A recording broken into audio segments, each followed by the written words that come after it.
19 наурызда болатын сайлаудың агитациясы басталғанда әлеуметтік желілерде үй-үйді аралап жүргендер жеке куәлікті сұрап, суретке түсіріп, артынша сол адамның атына онлайн несие рәсімдейді деген дерек тарады. Осы рас па? Бұл сұрақтың жауабын бірге зерттесек.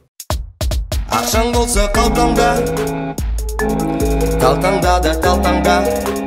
Тақырыпты зерттемес бұрын каналға жазыл және лайк бас. Осылай біздің видеоларымызды басқа да көрермендерге таныстыруға атсалысасың. Шынайы және тексерілген деректі бізден оқы. Әлеуметтік желіде тараған ақпарат мынау. Үйге біреу келіп регистрация жасап жатырмыз. Сайлауға или тағы бірдеңе деген сияқты темамен келіп, удостоверениеңізді сұраса, ешкімге бермеңіздер. Суретке де түспеңіздер. Балалардың үйіне келіп, мошенниктер мамасын суретке түсіріп, удостоверениесін түсіріп, регистрация жасап жатырмыз деп алдап, онлайн кредит алып жатыр екен. Сақ болыңыздар, байқаңыздар. Фактчекерлер деректі тексере келе, оған жалған деген үкім қойды.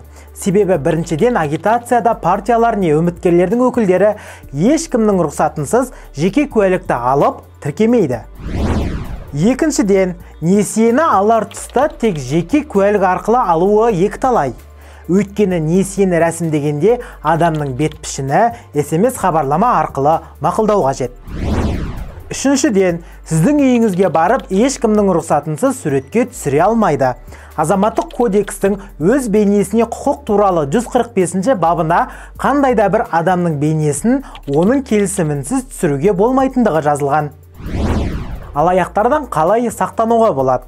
Жеке мәліметтерді, соның ішінде жеке куәлік көшірмесін ешқашанда бейтаныс адамға жібермеңіз. Әлеуметтік желіде түрлі чаттарда жеке куәліктеріңізді, төлем картасының реквизиттерін жарияламаңыз. Құпия ақпарат сұратып, тіркеуді талап ететін домені түсініксіз сайттарды ашпаңыз, таратпаңыз. Егерде сондай сайтты байқасаңыз, компанияның ресми сайтын тауып алуға тырысыңыз. Ресми сайтта көрсетілген телефонға қоңырау шалып, ақпараттың рас өтірігін тексеріңіз. Егер мақаламен толық танысамыз десеңіз, сипаттамада көрсетілген сілтемеге өтіп, оқи аласыз.